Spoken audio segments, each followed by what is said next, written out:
Political stability के बगैर economy stabilise नहीं करेगी। कोई भी दुनिया में इन्वेस्टर, चाहे वो मुल्क के अंदर हो चाहे बाहर हो, वो इन्वेस्ट नहीं करता जब वो समझता है कि उसकी इन्वेस्टमेंट को खतरा हो सकता है। और वो खतरा कैसे हो सकता है, उसे ये नहीं पता कि 5 महीने 6 महीने साल के बाद क्या होगा, वो इन्वेस्ट नहीं करेगा। सो इन्वेस्टमेंट जब तक नहीं आती, मुल्क की दौलत में इजाफा नहीं होता, नौकरियां नहीं मिलती, मुल्क आगे नहीं बढ़ सकता।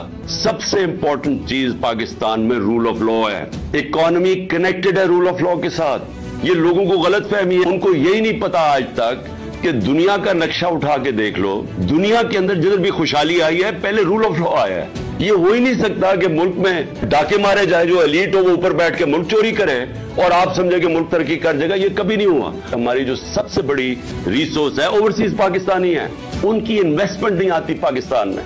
वो प्लॉट्स खरीद लेते हैं लेकिन इन्वेस्ट नहीं करते इंडस्ट्री में और बिजनेसेस में, क्योंकि उनको कॉन्फिडेंस नहीं है। पाकिस्तान के इंसाफ के निजाम पे कॉन्फिडेंस नहीं है।